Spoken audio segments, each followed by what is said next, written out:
किसी भी चीज को समझने के लिए सबसे पहले मन को शांत रखना चाहिए और फिर काम पर ध्यान देना चाहिए, क्योंकि हम मन से ही प्रश्न खोज लेते हैं और मन में ही जवाब देकर बैठ जाते हैं। भगवान कृष्ण ने मन को शांत रखने के लिए दो चीजें बताई हैं। भगवत गीता में भगवान श्री कृष्ण कहते हैं, मन का बेचैन होना उसका स्वभाव है। हमारे मन को लगता है कि अगर वह अलग अलग बातों के बारे में सोचता रहेगा तो हमें आने वाली हर मुश्किल और मुसीबत से बचा लेगा, पर ऐसा होता नहीं है। हम अपने जीवन का काफी अधिक समय सोच विचार करके परेशान होने में निकाल देते हैं।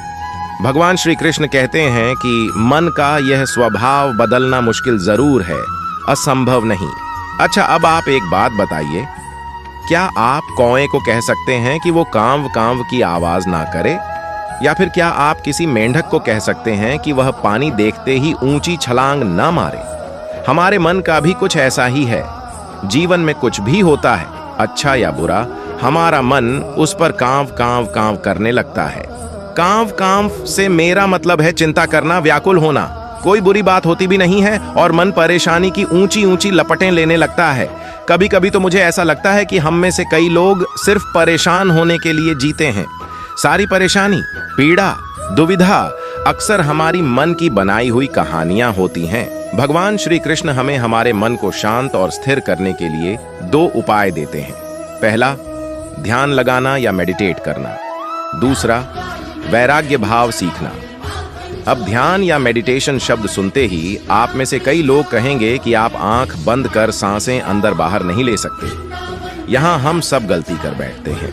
मेडिटेशन या ध्यान का मतलब सिर्फ आंख बंद कर बैठना नहीं होता। मेडिटेशन का मतलब होता है अपना पूरा ध्यान किसी चीज पर लगाना और उसे हटने नहीं देना।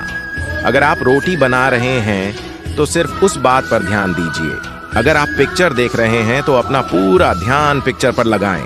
ये मत सोचिए कि पिक्चर देखकर आप अपना कितना वक्त बर्बाद कर रहे हैं। जब आप जीवन के हर छोटे बड़े काम को पूरे ध्यान से करते हैं तो आपका जीवन ही एक मेडिटेशन बन जाता है। ऐसे जीवन में शांति, स्थिरता, साहस और सफलता का होना अनिवार्य है। वैराग्य भाव, दूसरा उपाय। वैराग्य का अर्थ यह नहीं कि आप सब कुछ छोड़कर जंगल में जाकर बैठ जाएं।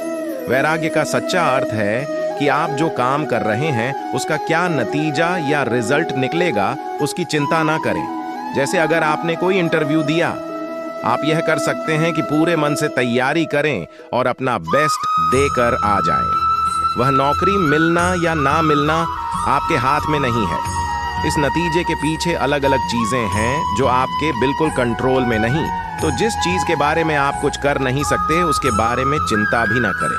यही वैराग्य का सच्चा मतलब होता है और यही है भगवान श्री कृष्ण का दूसरा उपाय मन को चिंता की लपटों से बचाने का। याद रखिए, आप पूरे के पूरे इंसान हैं, समझदारी, संयम और कुशलता से भरे इंसान। आपका मन जब भी कोए की तरह अलग अलग बातों पर आपको परेशान करने लगे तब अपने मन को भी प्यार से समझाइए और शांत कर लीजिए। बस अपने ऊपर विश्वास रखिए कि आप कभी अपना बुरा नहीं होने देंगे